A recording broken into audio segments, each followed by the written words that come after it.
Bonsoir à tous et bienvenue dans ce point de l'actualité. Une convention signée à Niamey au Niger par le président des conseils économiques et sociaux de l'espace UMOA.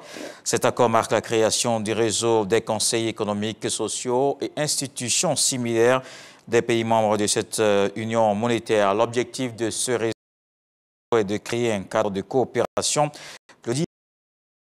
pour répondre aux préoccupations des populations. Le reportage de Jean-Marc Dji.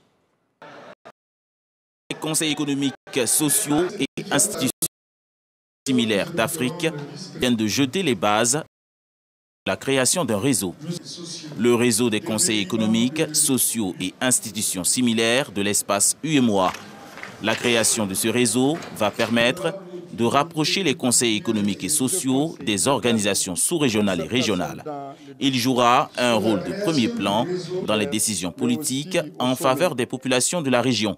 Nous devons nous exprimer de manière plus concertée dans la gestion des défis économiques, sociaux, environnementaux et culturels, dans la limite de nos responsabilités. C'est là, sans doute, la raison principale qui a conduit à envisager la création des réseaux des conseils économiques, sociaux et institutions similaires de l'espace UEMOA. Un tel cadre de coopération et de concertation sous-régionale permettra assurément de contribuer à mieux relever les défis, en mutualisant les efforts et en partageant nos expériences. Pour le docteur Ejenaka Awele, président du CESEC de Côte d'Ivoire, les questions liées à l'avancée du désert, du terrorisme, à l'emploi des jeunes, à l'autonomisation des femmes, à la valorisation du patrimoine culturel, à l'éducation et à l'intégration sous-régionale appellent à des concertations régulières qui nécessitent la création d'un tel réseau. Il nous revient, dans le cadre de l'intégration sous-régionale, d'apporter à nos mandants, notamment à nos chefs d'État, ce pan important qu'est le regard des acteurs majeurs de la société civile. Nous serons d'une très grande utilité pour eux, d'autant plus que nous saurons les accompagner par la qualité de nos contributions dans la saisie des préoccupations réelles de nos populations, dans la mise en œuvre des politiques mises en place au niveau sous-régional et ainsi participer au développement de nos pays.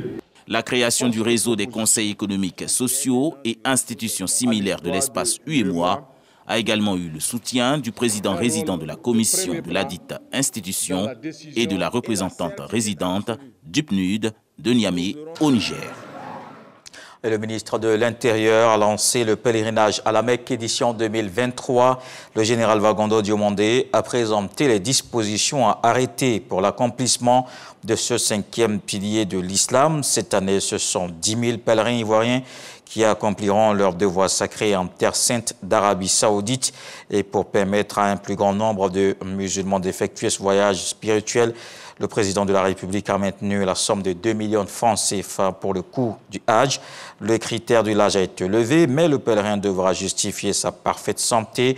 Les consultations médicales démarrent à partir du 6 mars et le paiement des frais d'inscription à partir du 8 mars. Dans le reste de l'actualité, les Nigérians ont voté ce samedi pour élire le prochain président du pays. Plus de 87 millions d'électeurs appelés à choisir un président parmi 18 candidats ainsi que des députés et sénateurs.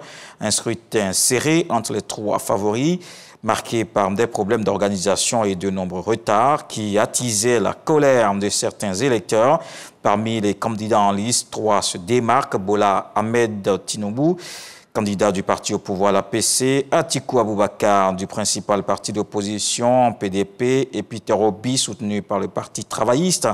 Les résultats doivent être annoncés dans les 14 jours qui suivent le scrutin.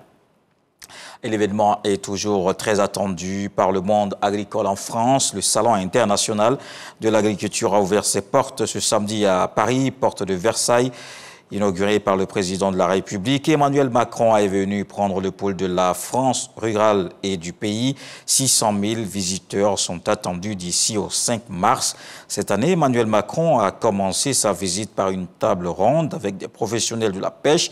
Il a évoqué les années difficiles pour la filière avec le Brexit, l'envolée des prix des carburants et a assuré de sa détermination à trouver des solutions. Et pour terminer, il s'agit de la vie d'un homme dont l'histoire s'accomplit comme prédit par les oracles. Évidemment, non sans tout type de difficultés. C'est une œuvre qui parle aussi de faits d'actualité comme l'immigration clandestine. Kounandi, chance ou destin, c'est une œuvre de Bakara Moko. Il est l'invité de la page culture dans le 20h. On se retrouve donc dans la grande édition.